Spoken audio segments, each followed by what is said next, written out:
안녕하세요. 오늘 저희가 함께 살펴볼 자료는요. 인내, 기다림 속 영적 성장이라는 제목입니다. 네, 안녕하세요. 특히 누가복음 2장에 나오는 그 시므온이라는 인물 있잖아요. 네네, 시므온. 그 인물을 중심으로 해서 이 기다림이라는 시간이 어떻게 보면 영적인 성장으로 이어질 수 있는지 그런 통찰을 좀 나눠보려고 합니다. 보내주신 자료가 참 흥미롭더라고요. 그렇죠. 기다림이라는 게 사실 쉽지 않은데 시므온의 이야기를 보면 배울 점이 많습니다. 네. 자, 그럼 바로 한번 들어가 볼까요? 핵심 인물, 시므온. 이 사람은 예루살렘에서 굉장히 의롭고 경건하게 살았다고 나오죠. 네, 맞아요. 그러면서 이스라엘의 위로를 기다렸는데 이게 바로 메시아를 의미하는 거였어요. 메시아, 간절히 기다렸군요. 근데 특별한 게 성령한테서 약속을 받았다는 거잖아요. 메시아 보기 전에는 죽지 않을 거다. 네, 바로 그 점이 참 놀랍죠. 근데 더 흥미로운 건 뭐냐면요.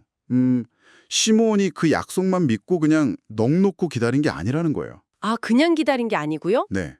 시간을 그냥 흘려보낸 게 아니라는 거죠. 약속을 받았음에도 불구하고 계속 기도하고 또 경건하게 생활하면서 하나님과의 관계를 꾸준히 유지했어요. 아하. 이게 뭘 보여주냐면요. 기다림이 그냥 수동적으로 찾는 상태가 아니라 오히려 영적으로 더 깊어지고 단단해질 수 있는 그런 능동적인 시간이 될 수 있다는 걸 보여주는 거죠. 아, 능동적인 기다림. 그 표현 좋네요. 단순히 시간이 가기만 바라는 게 아니라 그 안에서 뭔가 계속 하고 있었다는 거군요. 그렇죠. 그런데요, 그렇게 오랜 시간을 기다리면서 믿음을 지키는 게 사실 말처럼 쉽지는 않았을 것 같거든요. 물론이죠. 엄청난 인내가 필요했을 겁니다. 자료에서 혹시 뭐 그 시므온의 어려움이나 인간적인 고민 같은 것도 좀 다루나요? 자료가 그의 내적 갈등을 막 아주 자세히 그리진 않아요. 하지만 그의 꾸준한 경건 생활 자체가 어쩌면 그 어려움을 이겨내려는 노력으로 볼 수 있는 거죠. 아, 그럴 수 있겠네요. 네. 기다림이 길어지면 사실 조급해지기 쉽잖아요. 의심도 들 수 있고요. 그렇죠. 근데 신무원은 기도하고 말씀을 계속 보는 그런 영적인 훈련을 통해서 중심을 잡으려고 했었던 것 같아요. 바로 이 지점에서 자료가 제시하는 창조, 타락, 구속이라는 틀이 이 기다림을 이해하는 데 좀 도움이 될 것 같습니다. 오, 흥미로운 틀인데요. 창조, 타락, 구속이라 하나씩 좀 설명해 주시겠어요? 먼저 창조 관점은 어떤 건가요? 네, 창조의 관점에서 기다림은요, 하나님께서 우리 삶을 그분의 목적에 맞게 뭐랄까, 빚어가시는 시간으로 보는 거예요. 빚어가시는 시간? 네. 마치 도예가가 흙으로 작품을 만들듯이 기다림이라는 그 시간을 통해서 우리를 더 온전하게 만들어 가신다는 거죠. 시므온이 기도와 경건 생활로 시간을 채웠던 것처럼요. 우리도 기다림 속에서 신앙 인격을 다듬어 나가는 그런 적극적인 참여를 의미합니다. 시간을 그냥 흘려보내는 게 아니라 의미를 부여하는 태도인 거죠. 그렇군요. 시간을 헛되이 보내지 않는 거. 그럼 타락은요? 이건 어떤 의미일까요?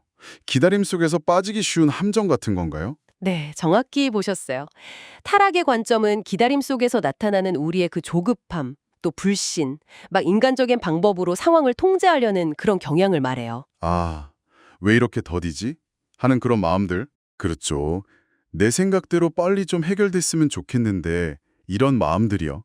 이런 조급함이 결국 하나님의 계획을 신뢰하지 못하게 만들고 일을 그르치거나 어쩌면 더 큰 어려움을 낳을 수도 있고요. 네, 기다림을 참지 못하고 막 내가 나서서 해결하려다가 오히려 상황이 더 꼬이는 경우, 그런 거 생각하시면 좀 이해가 쉬울 것 같아요.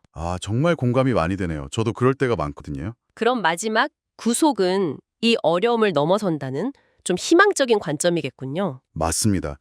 구속은 기다림의 시간이 우리를 정화시키고 단련시키는 과정이라는 걸 보여줘요. 정화와 단련. 네. 어려움 속에서도 인내하면서 하나님의 뜻에 순종하려고 할 때 오히려 그분의 능력을 더 깊이 경험하게 된다는 거죠. 예를 들면 예수님의 제자들이 두려움 속에서 성령을 기다렸잖아요. 네, 그랬죠. 근데 약속대로 성령을 받고 나서는 세상을 변화시키는 아주 담대한 증인이 되었죠. 기다림이 끝났을 때 우리는 이전과는 다른 모습으로 성장해 있다는 그런 관점입니다. 와, 기다림이 그냥 힘든 시간이 아니라 오히려 우리를 더 강하게 만들고 깊이 있게 만드는 연단의 시간이 될 수 있다는 말씀이시네요. 네, 그렇죠. 시므온의 삶이 바로 그 증거라고 할 수 있겠죠. 그렇군요. 그래서 결국 인내라는 것은요, 무력하게 그냥 체념하고 참는 게 아니에요. 오히려 하나님의 계획과 그분의 때를 신뢰하면서 그 안에서 우리의 믿음을 더욱 단련해 나가는 아주 적극적인 신앙 행위인 거죠. 적극적인 신앙행위. 네. 시므온처럼 기다림의 시간을 하나님과 더 깊이 교제하고 또 자신을 돌아보는 기회로 삼는 것. 이게 자료가 강조하는 핵심 메시지입니다. 그럼 이 모든 이야기들이 지금 이걸 듣고 계신 당신의 삶에는 어떤 의미로 다가올까요? 혹시 지금 무언가를 간절히 기다리고 계신가요? 그 기다림 앞에서 시므온처럼 능동적인 기다림을 살고 계신가요? 아니면 혹시 타락의 관점처럼 조급함이나 불평에 좀 사로잡혀 계신 건 아닐까요? 지금 처한 자리에서 불평하기보다 이 순간을 하나님께 드리고 영적 성장의 디딤돌로 삼고 있는지 한번 돌아보라고 자료는 권면하고 있습니다. 네. 시므온은 정말 그 오랜 기다림 끝에 아기 예수를 직접 품에 안는 그 약속의 성취를 경험했잖아요. 그리고 하나님께 찬양하고 또 예언하면서 영광을 돌렸죠. 기다림이 헛되지 않았네요. 그렇죠. 오히려 하나님의 영광을 드러내는 통로가 된 거죠. 마지막으로 이런 질문을 한번 던져보고 싶습니다. 당신의 그 기다림 속에서 궁극적으로 발견하고 또 성취하기를 기대하는 것은 무엇인가요?